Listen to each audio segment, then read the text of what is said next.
नमस्कार बच्चों, उत्साह इस कविता में फिर से एक बार आपका स्वागत है। आज हम सुगम भारती पाठ्य पुस्तक से पाठ क्रमांक 8वां पढ़ने जा रहे हैं, जिसका शीर्षक है उत्साह। उत्साह एक कविता है और इस कविता का यह सेशन नंबर 2 है। इस कविता के कवि है भवानी प्रसाद मिश्र। उत्साह इस कविता के पहले सेशन में हमने कविता के पहले काव्यांश को विस्तार से पढ़ा। कविता के इस सेशन में हम दूसरे काव्यांश को पढ़ेंगे। कविता का दूसरा काव्यांश अब हम देखते हैं क्या है कविता का दूसरा काव्यांश।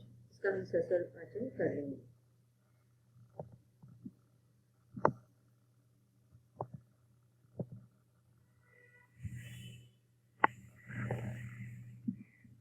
कविता का पहला काव्यांश था, चलते चलो और चलते चलो, लहरों में लपटों में पलते चलो, फिसती रहे और जीते रहे, किसी का दिया दूध पीते रहे, तो इससे बुरी जिंदगी कौन सी, बड़ी और शर्मिंदगी कौन सी।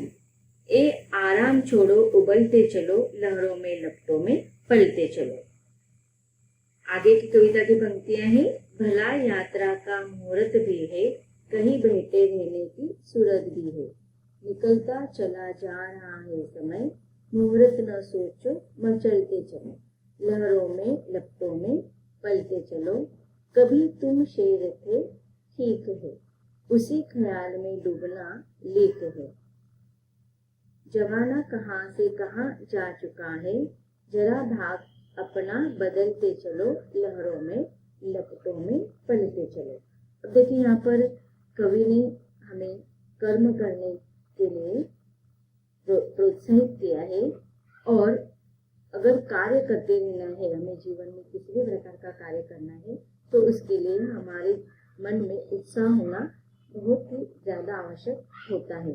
तो उत्साह का या जोश का महत्व यहाँ पर कवि हमें बता रहे हैं कि हमें हमेशा अपने जीवन में वृत्तिशील होना चाहिए, क्रियाशील होना चाहिए, हमें रुकना नहीं चाहिए। इसलिए कवि कहते हैं कि चलते चलो लहरों में या लपटों में पलते चलो। भले ही हमारे जीवन में कितना ही उतार चढ़ाव आए, कितने ही हार जीत या सुख दुख आए, या भले ही हमारे जीवन में बहुत सारी कष्टों की ज्वालाएं आए, लेकिन उस लपटों से हमें आगे बढ़ना है। हमें किसी के सहारे अपने जीवन का कार्य नहीं करना है, हमें निरंतर श्रम करते रहना चाहिए। नहीं तो हमें शर्मिंदे एक तो जीवन व्यापन करना पड़ता है। तो शर्मिंदगी से बचने के लिए हमें क्या करना चाहिए, आत्मनिर्भर होना चाहिए, मेहनती होना चाहिए, हमें दूसरों के टुकड़ों पर नहीं जीवन व्यापन करना चाहिए, हमें पूर्ण अपना विकास करते हुए निरंतर आत्मनिर्भरता के साथ आगे बढ़ना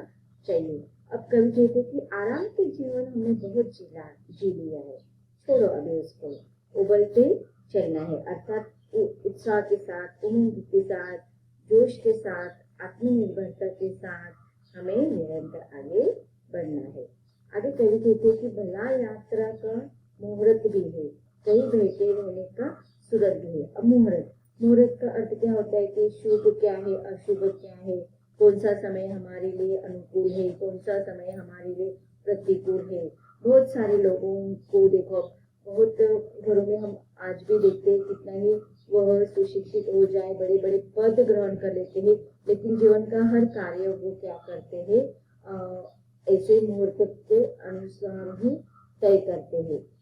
कुछ भी नया चीज खरीदना होगा तो मुहूर्त देखो, कुछ लाने के लिए जाना है, घर में कुछ नई चीज खरीद कर लाना है तो मुहूर्त पर ही वो करते हैं। अर्थात वो हमारी पूर्व परंपराओं को, रीति रिवाजों को, या फिर हम कहते हैं कि प्रथाओं में या वो जड़े रहते हैं। अब देखिए, हमें ईश्वर के प्रति या श्रद्धा भाव होना चाहिए, लेकिन अंधश्रद्धा नहीं। अगर हम इस मुहूर्त के प्रतीक्षा में या इंतजार में बैठे रहेंगे, रुकते रहेंगे, तो हम क्या हो जाएंगे, जमाने के पीछे पड़ जाएंगे। हमें मुहूर्तों की प्रतीक्षा में रुककर नहीं बैठना चाहिए, क्योंकि समय किसी के लिए नहीं रुकता है। हम इस मुहूर्त के झंझट में इतना इसमें अटक जाते हैं कि हमारे हाथ से उचित समय निकल जाता है। और समय का देखो, समय हमेशा निरंतर क्रियाशील होता है, समय हमेशा आगे बढ़ना सिखाता है। वो देखो घड़ी की आपने टिक टिक सुनी होगी, वो जैसे आगे बढ़ता रहता है, कभी आपको पीछे जाते हुए दिखाई देता है नहीं, वो हमेशा आगे बढ़ता रहता है। अर्थात समय किसी के लिए नहीं दिखता है, वह हमेशा अपने साथ दूसरों को आगे बढ़ाने की सीख देता है। तो हमें भी समय के साथ आगे जाना है। कहीं बैठे रहने से सूरज भी है, निकलता चला जा रहा है समय, मुहूर्त न सोचो मचलते चलो, लहरों में लपटों में पलते चलो। तो अब यहाँ पर कवि कहते हैं कि कितने दिन हम ऐसे मुहूर्त के लेखा जोखा में पड़े रहेंगे, झंझट में पड़े रहेंगे।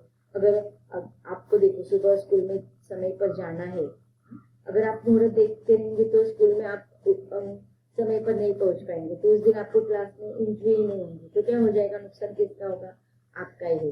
परीक्षा हॉल में अगर आप समय पर नहीं पहुंचे, मुहूर्त ढूंढते रहेंगे और मुहूर्त के अनुसार अगर आप चलते एग्जाम के लिए निकल जाएंगे और उस समय निकल जाने के कारण आप एग्जाम हॉल पर नहीं पहुंच पाएंगे, तो क्या होगा, साल भर जितनी भी मेहनत की है सब मेहनत व्यर्थ हो गई। तो इस प्रकार हमें मुहूर्त के प्रतीक्षा में, इंतजार में नहीं बैठना है, हमें समय के साथ चलना है, उचित समय पर। कभी कभी देखो एक एक मिनट के, एक एक सेकंड के कारण हमारे जीवन में कितना हमारा नुकसान हो जाता है। उचित पद पर हम नहीं पहुंच पाते हैं, पद ग्रहण नहीं कर पाते हैं। जो मेहनत हम करते हैं, दिन रात हम कष्ट करते हैं, एग्जाम के लिए साल भर पढ़ते हैं, लेकिन उचित समय पर हम एग्जाम हॉल में नहीं जाते तो पूरा साल हमारा बर्बाद हो जाता है।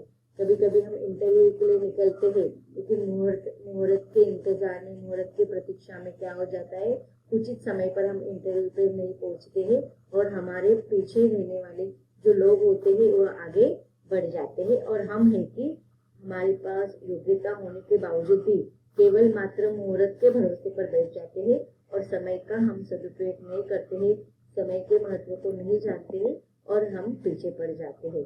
इसीलिए हमें मुहूर्त के बारे में नहीं सोचना है, नहीं हमें उसके झंझट में पड़ना है, नहीं उसकी प्रतीक्षा करना है, नहीं उसके लिए रुकना है, बल्कि हमें समय के साथ आगे बढ़ना है, क्योंकि समय किसी के लिए नहीं रुकता है।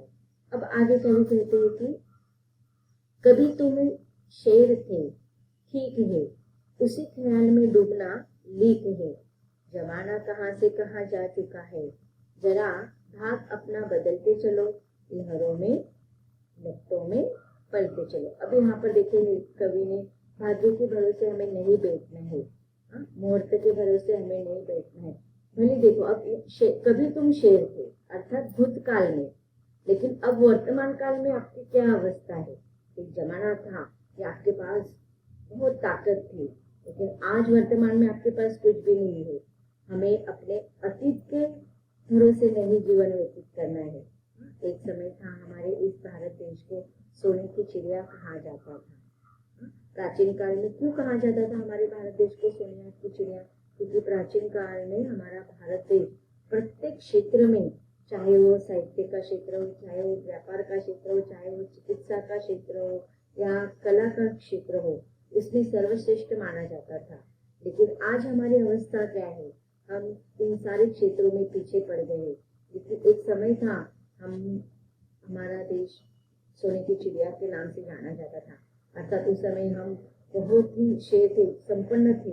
लेकिन आज क्या है, यह सोचकर, तो हमारा अतीत के बारे में सोचकर, हमारे पूर्वजों के बारे में सोचकर कि हमारे पूर्वज ऐसे थे, हमारे पूर्वज वैसे थे, लेकिन हमारे अंदर वो क्षमता आज नहीं है। तो हमारे उस पूर्वजों के बारे में सोचकर, हमारे अतीत के बारे में सोचकर, उसके बिना मतलब के गौरव के बारे में सोचकर, मान सम्मान के में हमें नहीं रहना है, बल्कि हमें जीवन में आगे बढ़ते रहना है। अगर हम हमारे भूतकाल के बारे में सोचते रहेंगे तो हमारा वर्तमान अच्छा होने वाला है नहीं। तो हमें यह सारे भूतकाल के बातों को नहीं सोचना है। भूतकाल के बातों को सोचकर हम खुश हो सकते हैं, लेकिन उससे हमें कुछ फायदा नहीं होगा। तो ऐसे भूतकाल की बातों को सोचकर हमें खुश नहीं होना चाहिए, बल्कि आज वर्तमान में हमें जीवन जीना है और वर्तमान में हमें क्या करना है, मेहनत करना है। आज हमें क्या करना है, मेहनत पर भरोसा करना चाहिए और हमारे वर्तमान को सुधारने के लिए हमें आगे बढ़ते रहना चाहिए। अब देखिए, मनुष्य के जीवन में सफल होने के लिए दृढ़ निश्चय और कड़ी मेहनत की आवश्यकता होती है, किंतु सफलता निश्चित लाने के लिए उत्साह की जरूरत होती है। और इसीलिए कवि कहते हैं कि भले ही तुम भूतकाल में शेर थे, भूतकाल में तुम्हारे पास बहुत, तुम्हारे पूर्वजों ने बहुत कुछ कमा कर रखा था, लेकिन आज तुम्हारे पास क्या है, आज तुम्हारी क्षमता क्या है। तो यह ओ शेरचिल्ली की कहानी आप लोगों को पता है। तो इसे शेरचिल्ली की कहानी में हमें नहीं डूबना है, बल्कि हमें वर्तमान की सत्यता का स्वीकार करते हुए जो है उसे हमें अपनी क्षमता के आधार पर, अपनी मेहनत के आधार पर, हमें अपने आत्मनिर्भरता के आधार पर हमें क्या करना है, हमारे भाग्य को बदलना है। जरा भाग अपना बदलते चलो कि हमें हमारे, देखो, मुहूर्त के आधार पर हमारा भाग्य नहीं बदलने वाला है, तो हमारा भाग्य हमारे हाथों में है, वह हमारे कर्मों के आधार पर बदलने वाला है, हमारे कार्यों के आधार पर बदलने वाला है। तो हमें क्या करना है, सफलता जीवन में अगर चाहिए तो हमें मेहनत करना आवश्यकता है। इस मेहनत के सिवाय हमें कोई पर्याय नहीं है।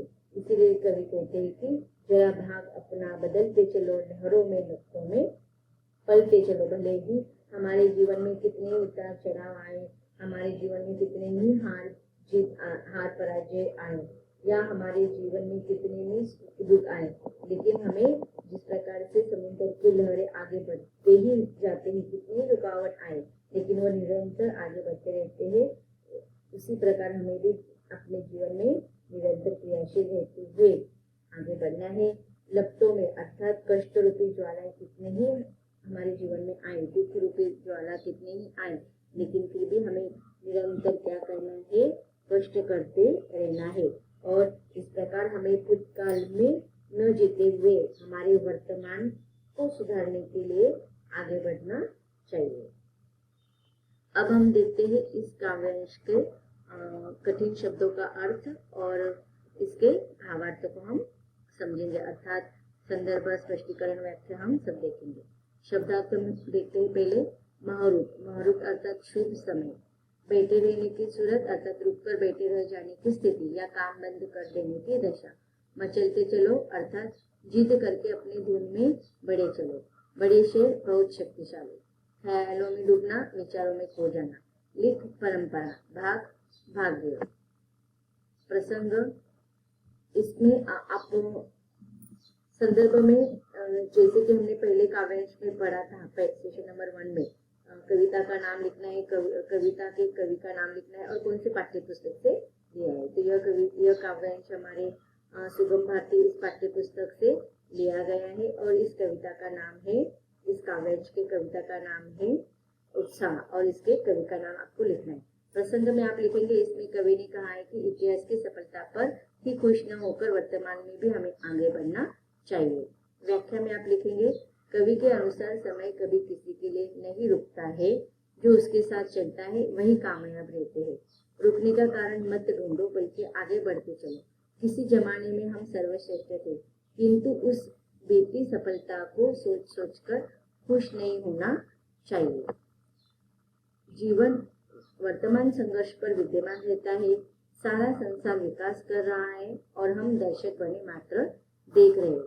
अब हमें अपनी किस्मत बदलनी होगी और आगे बढ़ता चला जाना चाहिए। अब देखिए, कविता के इस काव्यांश में हमें कवि ने समय के महत्व को भी बताया है। इस काव्यांश की विशेषता आप लिखेंगे, वर्तमान सफलता पर जोर दिया गया है। तो बच्चों, इस प्रकार इस कविता में हमें क्या संदेश दिया गया है, तो हमें अपने आलस्य को त्याग कर तथा दूसरों पर निर्भरता छोड़कर स्वयं की मेहनत और कर्म पर हमें विश्वास करना चाहिए और हमें निरंतर आगे बढ़ता रहना चाहिए। वर्तमान को सुधारते हुए हमें समय के साथ आगे बढ़ना है। यह कविता का संदेश इस कविता में कवि ने दिया है। यह काव्यांश या यह कविता यहीं पर समाप्त होती है। धन्यवाद।